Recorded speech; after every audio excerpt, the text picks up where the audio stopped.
Job chapter 25. Then Bildad the Shuhite replied, Dominion and awe belong to God. He establishes order in the heights of heaven. Can his forces be numbered? On whom does his light not rise? How then can a mortal be righteous before God? How can one born of a woman be pure? If even the moon is not bright and the stars are not pure in his eyes, how much less a mortal, who is but a maggot, a human being, who is only a worm?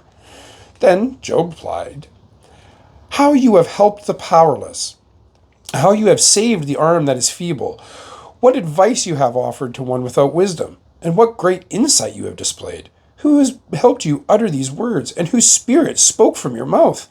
The dead are in deep anguish, those beneath the waters and all that live in them. The realm of the dead is naked before God. Destruction lies uncovered. He spreads out the northern skies over empty space. He suspends the earth over nothing. He wraps up the waters in his clouds, yet the clouds do not burst under their weight. He covers the face of the full moon, spreading his clouds over it. He marks out the horizon on the face of the waters for a boundary between light and darkness. The pillars of the heavens quake, aghast at his rebuke. But by his power he churned up the sea. By his wisdom he cut Rahab to pieces. By his breath the skies became fair. His hand pierced the gliding serpent. And these are but the outer fringe of his works. How faint the whisper we hear of him! Who then can understand the thunder of his power? And Job continued his discourse. As surely as God lives, who has denied me justice, the Almighty, who has made my life bitter, as long as I have life within me, the breath of God in my nostrils, my lips will not say anything wicked, and my tongue will not utter lies. I will never admit you are in the right. Till I die, I will not deny my integrity. I will maintain my innocence and never let go of it. My conscience will not reproach me as long as I live. May my enemy be like the wicked, my adversary like the unjust. For what hope have the godless when they are cut off, when God takes away their life? Does God listen to their cry when distress comes upon them? Will they find delight in the Almighty? Will they call on God at all times? I will teach you about the power of God. The ways of the Almighty I will not conceal. You have all seen this yourselves. Why then this meaningless talk? Here is the fate God allots to the wicked, the heritage a ruthless man receives from the Almighty.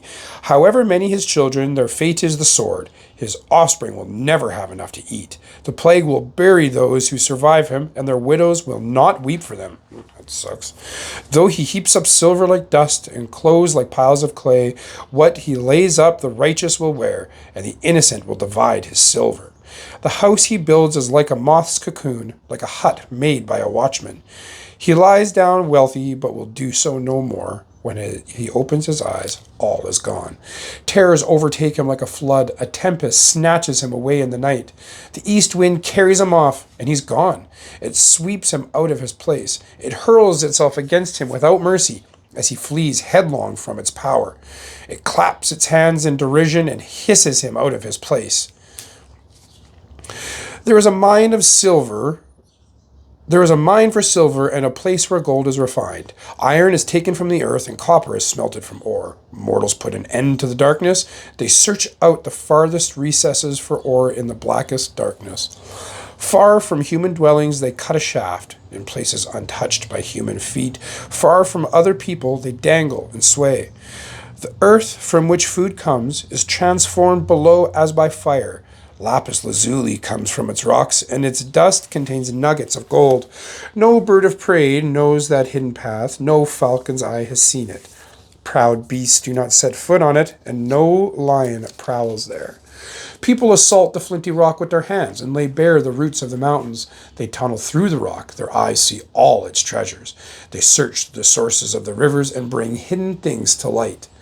But where can wisdom be found? Where does understanding dwell? No mortal comprehends its worth. It cannot be found in the land of the living. The deep says, it is not in me. The sea says, it is not within me. It cannot be bought with the finest gold, nor can its price be weighed out in silver. It cannot be bought with the gold of Ophir, with the precious onyx, or lapis lazuli.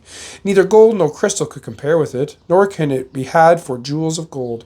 Coral and jasper are not worthy of mention. The price of wisdom is beyond rubies. The topaz of Cush cannot compare with it. It cannot be bought with pure gold. Where then does wisdom come from? Where does understanding dwell? It is hidden from the eyes of every living thing, concealed even from the birds in the sky. Destruction and death say, only a rumor of it has reached our ears. God understands the way to it, and he alone knows where it dwells, for he views the ends of the earth and sees everything under the heavens. When he established the force of the wind and measured out the waters, when he made a decree for the rain and a path for the thunderstorm, then he looked at wisdom and appraised it. He confirmed it and tested it. And he said to the human race, the fear of the Lord, that is wisdom, and to shun the evil is understanding. Job continued his discourse. How I long for the months gone by, for the days when God watched over me, when his lamp shone on my head, and by his light I walked through the darkness. Oh, for the days when I was in my prime, when God's intimate friendship blessed my house, when the Almighty was still with me and my children were around me, when my path was drenched with cream and the rock poured out for me streams of olive oil. When I went to the gate of the city and took my seat in the public square, the young men saw me and stepped aside, and the old men rose to their feet. The chief men refrained from speaking and covered their mouths with their hands. The voices of the nobles were hushed, their tongues stuck to the roofs of their mouths. Whoever heard me spoke well of me, and those who saw me commended me, because I rescued the poor who cried for help, and the fatherless who had none to assist them. The one who is dying blessed me. I made the widow's heart sing. I put on righteousness as my clothing. Justice was my robe and my turban. I was eyes to the blind and feet to the lame. I was a father to the needy. I took up the case of the stranger. I broke the fangs of the wicked and snatched the victims from their teeth. I thought, I will die in my own house, my days as numerous as the grains of sand. My roots will reach to the water, and the dew will lie all night on my branches. My glory will not fade. The bow will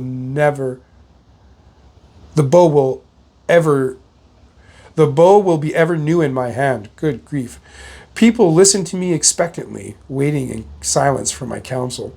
After I had spoken, they spoke no more. My words fell gently on their ears. They waited for me as for showers, and drank in my words as the spring rain.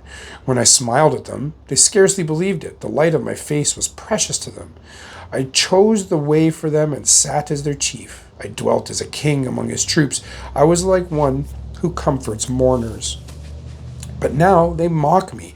When men younger than I, whose fathers I would have disdained to put with my sheepdogs, of what use was the strength of their hands to me, since their vigor had gone from them? Haggard from want and hunger, they roamed the parched land in desolate wastelands at night. In the brush they gathered salt herbs, and their food was the root of the broom bush. They were banished from human society, shouted as if they were thieves. They were forced to live in the dry stream beds, among the rocks and in holes in the ground. They brayed among the bushes and huddled in the undergrowth. A base and nameless brood, they were driven out of the land.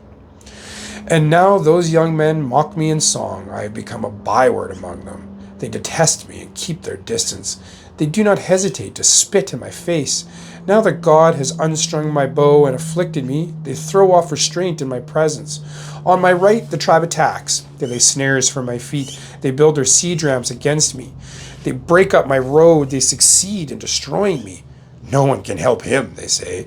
They advance as through a gaping breach. Amid the ruins, they come rolling in. Terrors overwhelm me. My dignity is driven away as by the wind. My safety vanishes like a cloud. And now my life ebbs away. Days of suffering grip me. Night pierces my bones. My gnawing pains never rest.